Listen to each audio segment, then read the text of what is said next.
के भगवान से जोड़ने का काम कर रहा वही साधु है, वही गुरु है, वही श्रेष्ठ पुरुष है।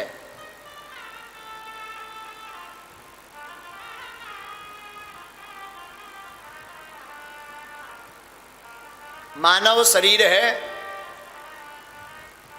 11,000 वोल्टेज की लाइट।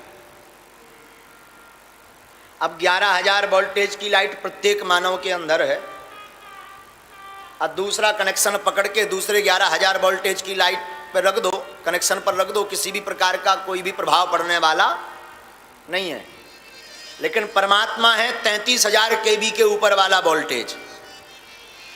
जब गुरु संत 11,000 वोल्टेज की लाइन उठा करके और अपने में ना जोड़ करके 33,000 केवी वाली लाइन के आसपास कर देते हैं, तो उसका करंट का संचार तीव्र गति के साथ बढ़ जाता है और फिर उस जीव का कल्याण भी हो जाता है। जब तक इस आत्मा का, जीवात्मा का कल्याण नहीं होगा, इसका कल्याण सिर्फ परमात्मा में मिलना है, तब तक भटकते रहोगे। ई बार आदमी बने, अगली बार ना जाने का बनोगे, कभी कुत्ता बनोगे, कभी सूकर बनोगे, कभी कुकर बनोगे, कभी बैल बनोगे, कभी भैंस बनोगे, कभी कुछ, नाना प्रकार में आप भटकते ही रहोगे। कब तक? जब तक आपने भगवत प्रेम प्राप्त नहीं कर लिया, भगवान के चरणों को प्राप्त नहीं कर लिया, तब तक आप पुनरपि जननम पुनरपि मरणम पुनरपि जननी जठरे शयनम। आदि जगद्गुरु शंकराचार्य लिखते हैं, पुनरपि जननम पुनरपि मरणम पुनरपि जननी जठरे शयनम। बार बार जन्म लेना, बार बार मरना, फिर जन्म लेना, फिर वही लड़का बारे, फिर मकान, फिर गाड़ी, और फिर जो ले कमाओ कमाओ, जो ले सुख भोग भी के टाइम आए, जो ले गोविंदाय नमो नमः स्वाहा हो गए। तो घर वाले गए, सो जाके मरगटन पे फूंक आए, राम नाम सत्य है, सत्य बोलो सत्य है, और फूंक आए। फिर तब तक दूसरा जन्म भो, सो फिर वही लीला करी। आखिर ये कब तक करोगे? और एक महापुरुष बता रहे थे, जन्मत मरत दुसह दुख होई। क्या? जन्मते समय और मृत्यु के समय बड़ा दुख होता है, दुसह दुख होई। कितना? किसी को एक बीछी काटे, बीछी जानते हो, डंक वाला बीछी, एक बीछी काटे पर उसका हाल देखो, आहा क्या नृत्य करता है उसका शरीर। लेकिन जब व्यक्ति जन्म लेता है तो पता है आपको, 100 बीछी बराबर जहर उसके शरीर में फैला रहता है। इतना असहनीय दुख होता है जन्मते समय, और प्राण निकलते समय भी इतना ही दुख होता है। सहज में प्राण निकलते नहीं है, असहनीय पीड़ा में प्राण निकल। भाई मरना कोई नहीं चाहता, पर मरना सबको है, ये बड़ी बात है। मरना सबको है, पर मरना कोई नहीं चाहता। मरना सबको है, ये तय है। और सालक जी लें महाराज, ऐसा हो जाए फिर कहना क्या। तो हम आपको बता रहे थे कि श्रीमान मरना दयालु सबको है, परंतु इस इतने जीवन चक्र में आपने भगवत प्रेम प्राप्त नहीं किया तो आपका जीवन व्यर्थ गया, जन्म भी व्यर्थ गया, मानव तन भी व्यर्थ गया। बड़े भाग्य मानुष तनु पावा, सुर दुर्लभ सद ग्रंथनि गावा। बड़े भाग्य से मनुष्य तन प्राप्त भया। मनुष्य तन प्राप्त करके अपने आपने सहज भाव से भगवत प्रीति प्राप्त नहीं कर पाई तो आप किसी काम के नहीं हैं। ये तभी आएगी जब आप हरि चर्चा सुनेंगे, भगवत चर्चा सुनेंगे, तभी प्रीति जगेगी। एक बार नहीं, बार बार। कई लोग सोच रहे हैं महाराज कई बार कथा सुन रही, भागवत 2-3 बेर सुन, अबे लोनी जगो प्रेम, अब कबे जगे। इस देखो एक बात और, इस मन की आदत बड़ी खतरनाक हो गई दयालु, ये पाप करने में तत्क्षण तैयार हो जाता है। मूवी में, फिल्मों में गंदा सीन इतनी जल्दी आपके चित्त में बैठ जाएगा कि आपको दोबारा रिपीट करना ही नहीं पड़ेगा। वो कट्टा कैसे लेते हैं, किडनैप कैसे करते हैं 2 मिनट में। उन्हीं फिल्मों में कभी कभी माता पिता की सेवा दिखाई जाती, गुरुजनों का आदर दिखाया जाता, पर वो नहीं चित्त पे चढ़ता है। क्यों? क्योंकि मन को विषयासक्त भाव बड़े प्रिय है। विषयासक्त कोई चर्चा करे विषय वासना की, रात भर नींद नहीं आएगी, आएगी भी तो भाग जाएगी। और राम चर्चा कर दो 2 मिनट में जमुहाई शुरू। हाँ? तो दयालु ध्यान रखिएगा, विषयासक्त ना होकर के राम चरणों में आसक्ति आप प्रारंभ करें। ये सहज अवस्था के उपाय आपको भक्तमाल चरित्र और सत्यनारायण जैसे सद्ग्रंथ हमें महापुरुष दे गए, उनका अनुकरण करें तो निश्चित तौर पर हमारा जीवन मंगल होगा। तो साधु दर्शन करते रहें, साधु दर्शन से, गुरु दर्शन से भगवान की स्मृति बनी रहती है और उनके चरणों में प्रीति होना, साधु चरणों में प्रीति होना ही भगवान के चरणों की प्रीति है।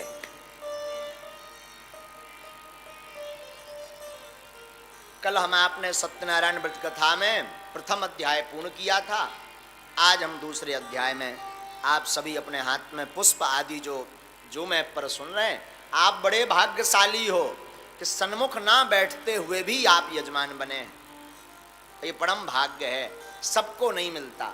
धनपति तो लाखों हैं, शरीर हजारों लोगों के पास में, मोबाइल भी करोड़ों लोगों के पास में, विवेक भी अरबों खरबों लोगों के पास में, जनसंख्या भी न जाने कितनी है, पर उनमें से बैठ करके सुन वही पा रहे, जा पर कृपा राम की हो।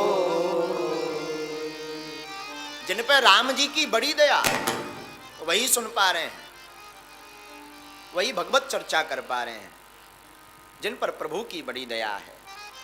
तो कल हमने एक अध्याय किया था, आज दूसरा अध्याय पर भक्तमाल का चरित्र।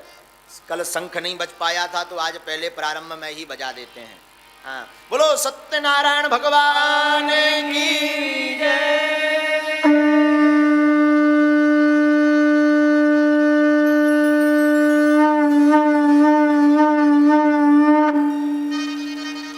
बोलो सत्यनारायण भगवान की जय। भाई जल पूजा वाला उठा दीजिए। कल प्रथम अध्याय में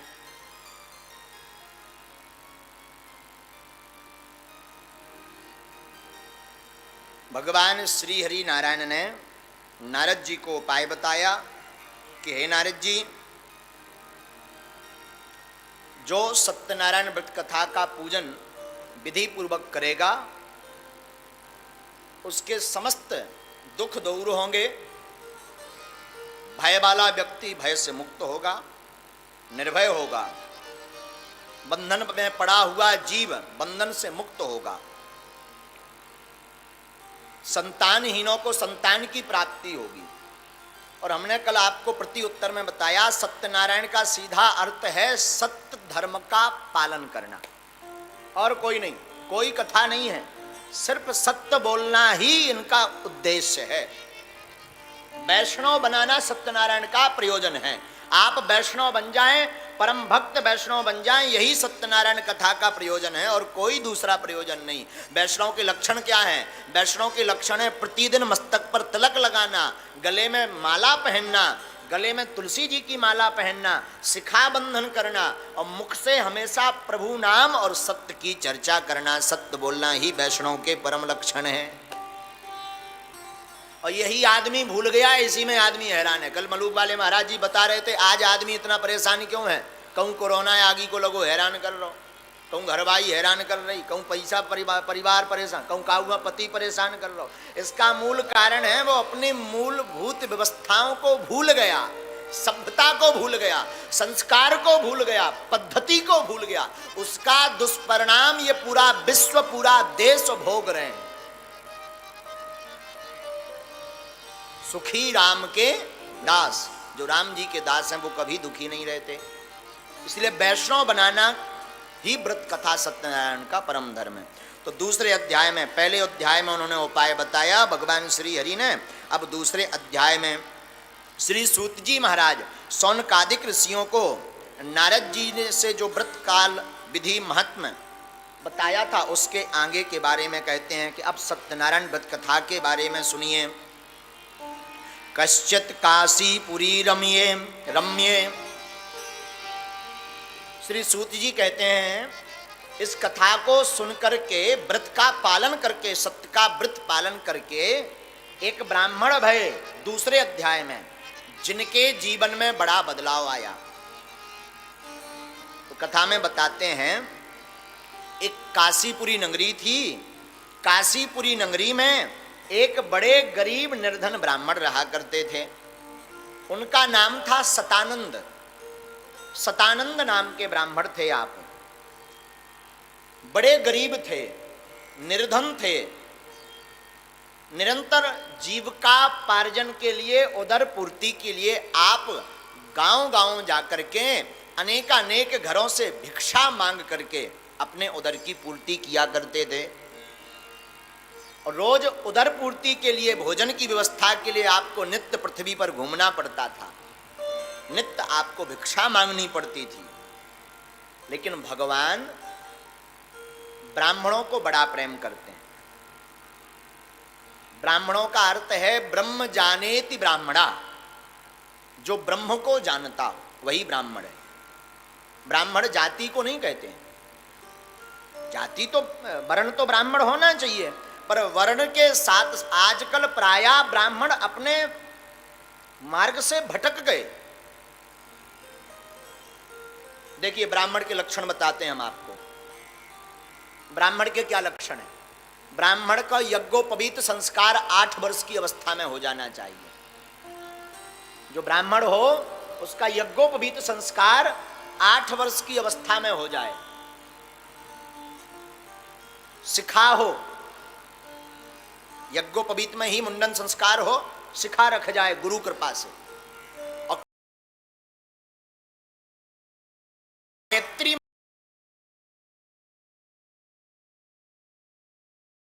अगर 8